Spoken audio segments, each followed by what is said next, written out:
Magandang umaga po sa bawat isa sa inyo. Welcome back to our 365 Daily Devotions. Gusto po manambatiin si Mary Jane, Rachel, Nori, Ernesto, Ves, Aljun, Kuya Wax, Ma'am Yolanda.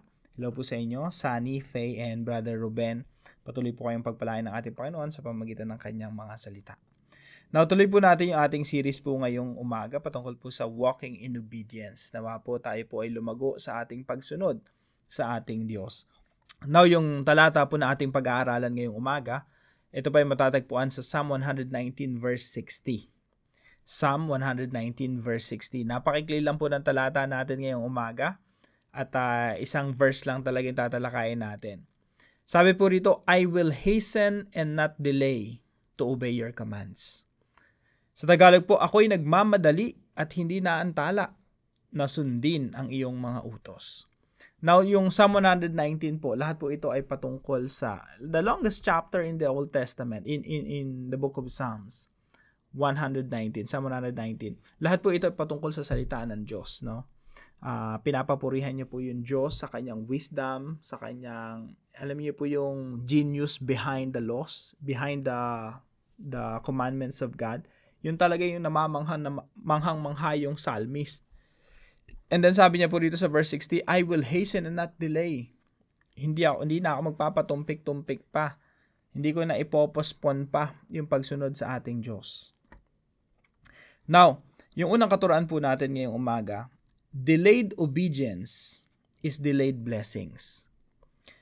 Now, let me discuss this muna, yung salitang delayed obedience. Yung merong inuutos sa iyo yung Diyos, tapos pinospon mo. Alam niyo po, kasalanan po yun eh. Delayed obedience is still disobedience. Yung may pinapagawa sa iyo ang Diyos right now, pero pinospon mo pa, disobedience na po yun. Parang ganito lang po yan eh. Yung nanay mo, inutusan ka maghugas ng pinggan ngayong gabi. Tapos, sabi mo sa sarili mo, bukas ko na lang hugasan yan. Tapos pagkagising mo ng umaga, tsaka mo hinugasan. Sumunod ka nga. Pero delayed. Now, tanong, sinunod mo ba yung nanay mo? Or sinuway mo sa kanyang utos? Ang sagot po, that's still disobedience. Ganon din po sa ating Panginoon eh. Kung sa nanay natin, pinagugas ka ng pinggan tonight, hindi mo hinugasan, kinabukasan mo pag ginawa, yun ay pagsuway na. Ganon din po sa ating Diyos. Pag sinabi ng Diyos sa iyo na, halimbawa in my case, recently, no, very recent, okay Russell, mag-sorry ka sa asawa mo ngayon na, pinospon ko pa, no, pinagpabukas ko pa, nagkasala ka na nun. It's still disobedience. Now, delayed obedience is also delayed blessings. Ibig sabihin, mararanasan mo na sana yung bati kayo ng asawa mo, mararanasan mo na sana na natuwa sa yung nanay mo, mararanasan mo na sana na sa sweldo ka sa tamang oras, mararanasan mo na sana may promotion ka sa opisina mo, mararanasan mo na sana yung merong blessing sa iyo ang Diyos. Hindi mo, dahil di ka sumunod, pinospon rin ng Diyos yung blessing niya. No? By the way, kada may inuutos ang Diyos sa atin, at pag may binigay siyang utos, may katumbas po yun ng pagpapala. Kasi meron talagang blessing yung ating pagsunod. There are blessings in obedience. Now, yung blessings po, hindi naman natin masusukat yan lagi na lang sa kayamanan, lagi na lang sa pera, lagi na lang sa pagpapalang material. Hindi natin masusukat yung blessing ng Diyos sa ganong kaparaanan. Though, many of the blessings we receive from God are finances or blessing na material. Pero hindi lamang po eh. More than that, yung blessing ng Diyos, sometimes eternal, kagaya ng salvation. And sometimes pangmatagalan. Sometimes spiritual blessing. Sometimes experience. Yung inutusan ka ng Diyos, may pinagawa sa yung Diyos right now, sabi ng Diyos sa'yo, oy, lead mo tong tao na to palapit sa Panginoong Jesucristo, sharean mo ng gospel to right now, wag mo lang magpatumpik-tumpik pa. Tapos sinunod mo yon, the fact na na-experience mo yung pagsunod sa Diyos na yun, that's a blessing in itself. Na-experience mo kung paano maging missionary ng Diyos. Yung experience lang na yun, blessing na yun eh. How much more yung resulta pa ng ginagawa mo. So mga kapatid, delayed obedience is delayed blessings. Pag pinospon mo yung pagsunod mo sa Panginoon, para mo na rin pinospon yung nakalaan niyang pagpapala sa iyo. Number 2 po, God does not ask for our approval. Kapag nag-utos ang Diyos, hindi yan for approval. Pag may sinabi sa iyo ang Diyos, nagde-devotion ka, may nakita kang kautosan ng Diyos sa Biblia na talagang nangungusap sa iyo sa sitwasyon mo right now, and God is telling you to do something, that's not a proposal. Hindi nagpro-propose ang Diyos ng it's not even an advice. That's a command from the Lord. So hindi ka na niya tatanungin, ano bang sa tingin mo, Russell? Approve ba sa iyo yung proposal ko? Hindi po ganoon eh. Yung Diyos, kapag may inutos siya sa iyo, that's coming from the heart of God, from the King of Kings, from the Lord of Lords, from the boss of all bosses. It's a command that has to be obeyed.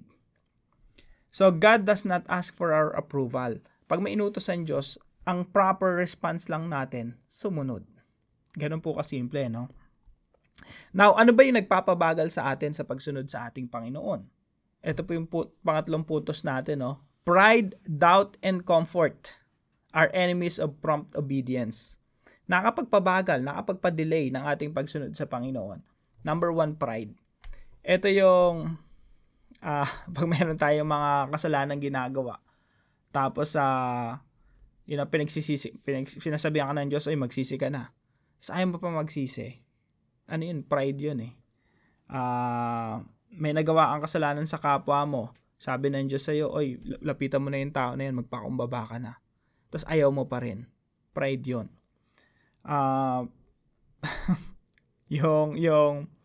Yung lalapitan mo lang yung isang tao dahil, alam niyo po yung humility kasi, ano yan eh, mas mabilis kang sumunod sa Diyos when you are humble. Pero pag ma-pride ka, mas matagal sumunod sa Panginoon. Kasi may mga ipapagawa talaga sa iyo ang Diyos na kailangan mong magpakumbaba.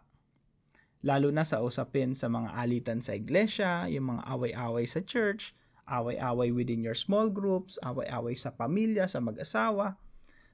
Lagi may utos ang Diyos, forgive that person, patawarin mo na yan. Dahil ma-pride tayo, parang hindi, kailangan niya pa magdusa. Something like that. So, pride. Pangalawa, doubt. Yung doubt, ito yung nagdududa ka sa resulta ng gagawin mo na inuutos sa'yo ng Diyos. The more you delay, the more you doubt.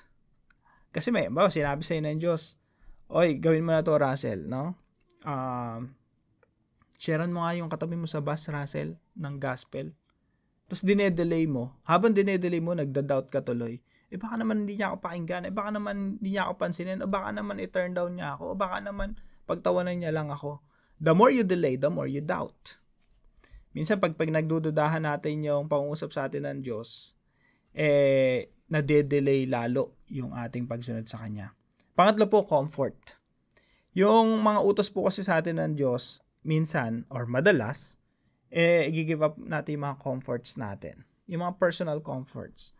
Yung normal naman po sa atin mga tao talaga na gusto natin ng komportableng buhay.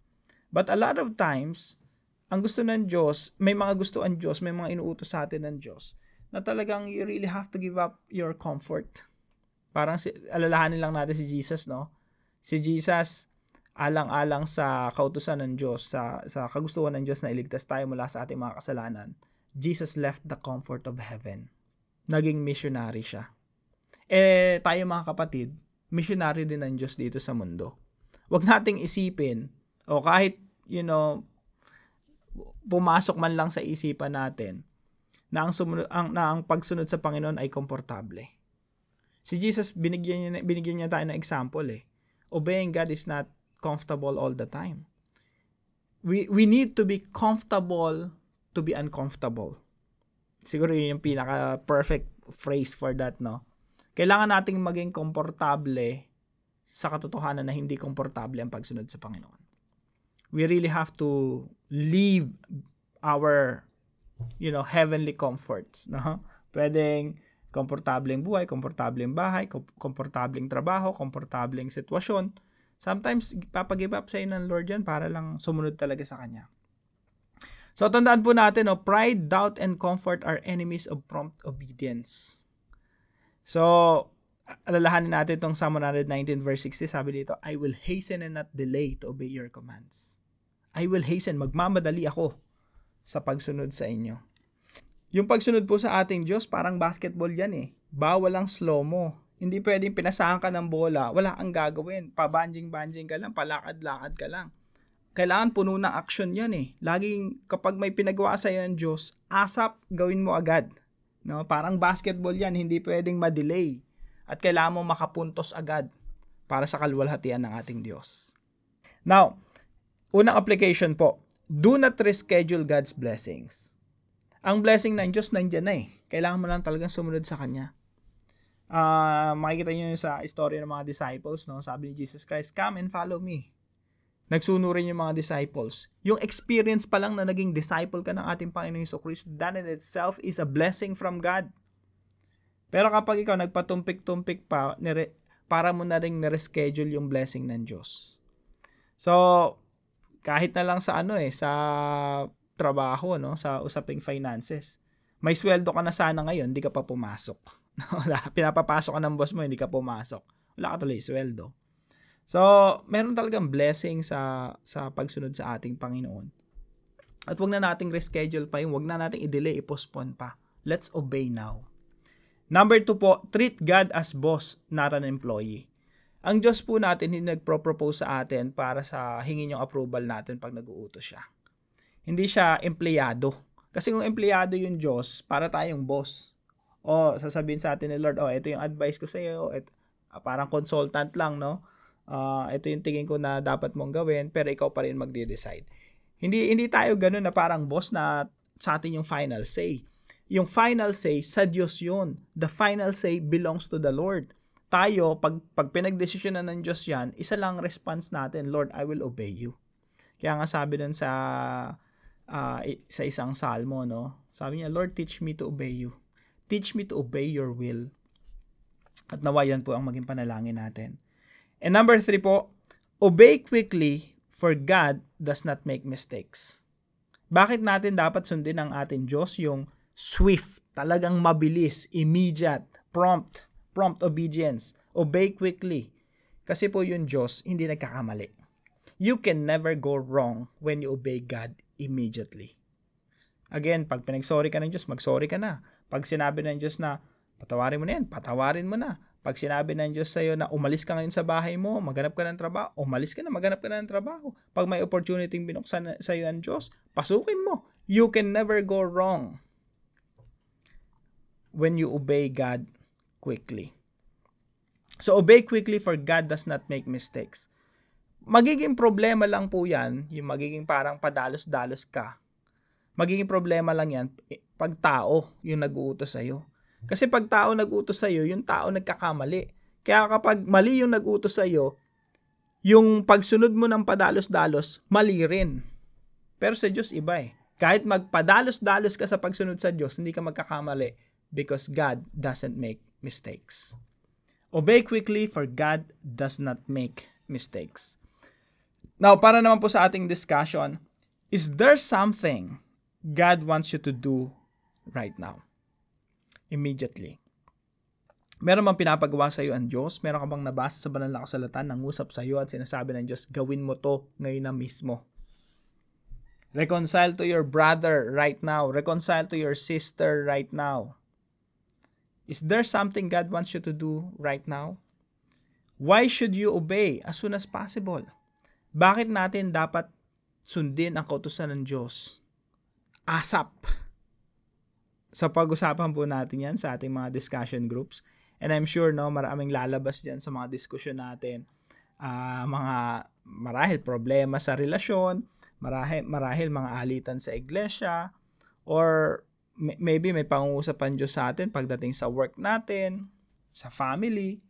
So, pag-usapan po natin yan at I hope lumalim po tayo sa mga talatang ito, no? Ako'y nagmamadali at hindi naaantala.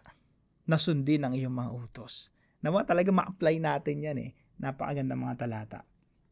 Now, para naman po sa ating panalangin, kausapin po natin si Lord right now. Sabi natin sa Kanya, Lord, I praise you because of the truth that you never make mistakes. And therefore, I should obey you immediately. Please grant me humility, faith, and courage to fight pride, doubt, and comfort. It is my desire to obey you as soon as possible. Do not allow me to miss your blessings just because I fail to obey quickly. Do not allow me to postpone or delay your blessings just because I'm stubborn. Let me practice prompt obedience. I pray this in Jesus' name. Amen and amen. I hope mausap po sa atin itong mga talatang ito at patuloy po tayong lumago sa pagsunod sa ating Diyos. Now, salamat po sa katuwang natin ngayong umaga, si Brother Norberto. Pagpalain ka ng ating Panginoon. Salamat sa iyong suporta dito sa ating channel. At kung meron po kayo natutunan sa devotion natin na ito, ipalam niyo lang po sa comment section right below this video. And please share this devotion to your family and friends. Pagpalain po kayo ng Panginoon. See you po tomorrow 5 a.m. dito sa ating Daily Devotion.